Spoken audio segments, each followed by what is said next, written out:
barakaatu idil ahaantiinba meel kasta oo aad naga daawanaysaan ama naga dhageysanaysaanba kusoo dhawaada mid ka mid ah casharadeenii aad horeba uga daawan jirteen youtube-ka amaba page-kan ku leenahay facebook-ka. Casharkeenan maanta waa cashar conversation ah ama wada sheekaysi ah oo ka mid ah casharada base-ka ah ama bilowga ah oo aan ugu talagalnay dadka luqadda waxoogaa soo kobcinaya ee maaragtay doonaya luqadooda inay kor u qaadaan. Daawasho wacan oo wanaagsan. Cashirkeena waxaanu ka bilaabi doonaa halkan. Marka cashirkeena waa conversation ama waa wada sheekaysi. Wada sheekaysiga intaynaan gelin ayaa waxaynu halkan ku soo qaadanaynaa erayada ku jira cashirka. Marka kelmadda ugu horeysa waxa weeye ein paar Fragen. Ein paar Fragen waxa weeye su'aalo dhowr ah. Ein paar kelmadda paar waxa weeye lamaane. Marka la yiraahdo ein paar Fragen waa su'aalo dhowr ah. Ein paar Fragen waa su'aalo dhowr ah. Ja klar macnaheedu waxa weeye haa sax weeye ama waa sax bay noqonaysaa haa sax. Marka qofka aad ku aqbashid in wax lagu weydiiyo macnaha aad leedahay waa sax waxaas way weydiin kartaa amaba sidaas ayaa u isticmaalaysaa. Number 3 waxa weeye afan waxaa la yiraahdaa daanyeerka. Number 4 na waxa weeye lustig waxa weeye waa funny. Ingiriisiga waxa u dhigantaa funny ama cajiib. Markuu waxaasi funny yahay das ist lustig. Number 5 na waxa weeye Giraffen waxa weeye garida ama gariga waxa loo yaqaano ee qoorta dheer leh nooc ka mid ah xayawaanka. Marka waxa la oranayaa Giraffen. Okay. Number 6 giftigen Tieren waxa la yiraahdaa xayawaanka sunta ah sida Schlangen, Skorpion und so weiter. Maska iyo dibqalooca iyo waxyaalaha noocaas oo dhan baa la yiraahdaa giftigen Tieren. xayawaanka sunta ah baa la yiraahdaa. Okay. Number 7 Skorpionen waxa weeye waa dibqalooca nooc ka mid ah xayawaanka sunta ah oo had iyo jeer loo yaqaano dibqalooc oo sawirkiisu meesha ka muuqdo. Number 8 Schlangen waxa weeye masaska. Number 9 na waxa weeye solche Tiere marka la leeyahay waa xayawaanka sidaas ah.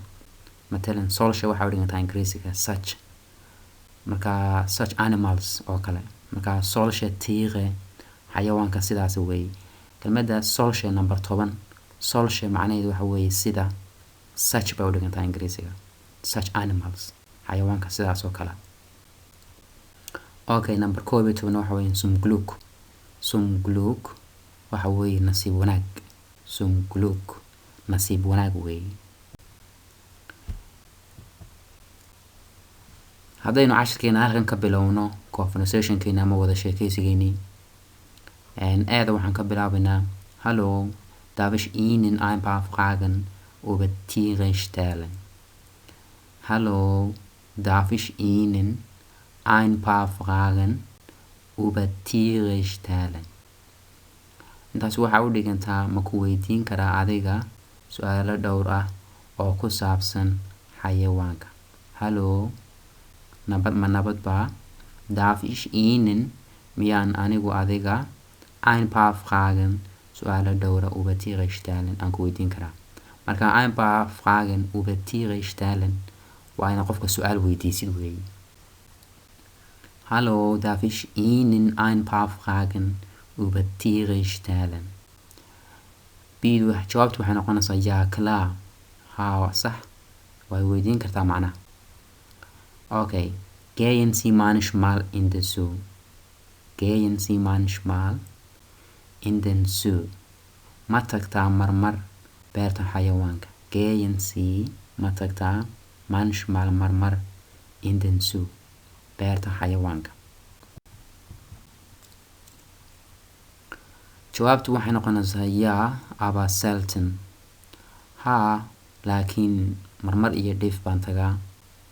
Wenn meine Tochter Geburtstag hat Wenn meine Tochter Geburtstag hat, haddii ay gabadhaydu ay leedahay dhalasho, gehe ich waxaan tagaa badanka manchmal. Gehe ich manchmal waxaan marmar tagaa mit ihr anoo iyada la socda in den Zoo beerta xayawaanka. Su-aasha kale, haben Sie ein Lieblingstier? Ma leedahay xayawaan aad xiisaysid ama aad jeceshahay? Haben Sie ein Lieblingstier? Ma leedahay xayawaan aad jeceshahay? Marka Lieblings waxa weeye favorite Ingiriisiga waa aad jeceshahay weeye. Kelmaddu waxay ka timid Liebe bay ka timid macnaha. Lieblingstier xayawaan aad xiisaysid oo aad jeceshahay macnaha waxaad aad ku jeceshahay weeye.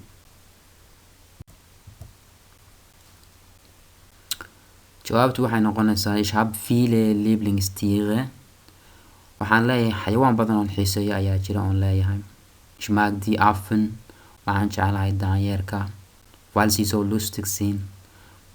Maxaa yeelay waa funny, waa cajiib. Then intaa kadibna macnaha die Giraffen waxaan jeclahay markaa gerida qoorta dheer leh. Und natürlich iyo dabcan meinen Hund ayagayga Lassie magaciisa Lassie la yiraahdo. Aan ku celiyo.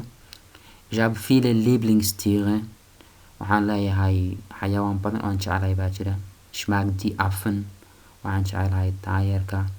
Weil sie so lustig sind. Marka ay yihiin funny. Maxaa yeelay macnaha waa funny. Then die Giraffen. Intaa kadib waxaan jeclahay gerida. Und natürlich iyo dabcan meinen Hund ayagayga Lassie magaciisa Lassie la yiraahdo. Su-aasha kale, vor welchen Tieren haben Sie Angst? Nooca xayawaankee baad ka baqdaa? Vor welchen Tieren xayawaan nooceeya haben Sie Angst ayaad ka baqdaa? Jawaabtu waxay noqonaysaa vor giftigen Tieren. Waxaan ka baqaa markaasi vor giftigen Tieren xayawaanka sunta ah. Wie Skorpionen sida markaasi dibqalooca baalka loo yaqaano. Und Schlangen iyo masaska. Aber zum Glück laakiin nasiib wanaag leben solche Tiere nicht in Deutschland. Laakiin kuma noola xayawaanka noocaasi Deutschland ama Jarmalka. Aan ku celiyo. Vor welchen Tieren xayawaan nooceeya haben Sie Angst ayaad ka baqdaa? Vor giftigen Tieren xayawaanka sunta ah wie Skorpionen sida dibqalooca und Schlangen iyo masaska. Aber zum Glück laakiin nasiib wanaag leben solche Tiere nicht. Laakiin nasiib wanaag kuma noola xayawaanka noocaasi in Deutschland Jarmalka. Casharkeenu intaas ayuu ku egyahay. Waa cashar yar oo kooban oo loogu talagalay base-ka in qofka maartay luqadda bilaabaya uu kor isugu soo qaado ama ku dhiso luqadda. Marka waxaad ka heli doontaa insha Allah casharadan page-kan ku leenahay Facebook-ga oo shaashada kaaga muuqda iyo YouTube-ka labada. Waxaan idinkaga tegaynaa intaas. Nabadgelyo dhammaantiinba. Asxaabtana daawanaysa ee page-ka iyo asxaabta kale ee YouTube-ka waxaan idinkaga tegaynaa dhammaantiinba. Wassalaamu calaykum waraxmatullaahi wabarakaatuh. Sidaas iyo ammaan Allah.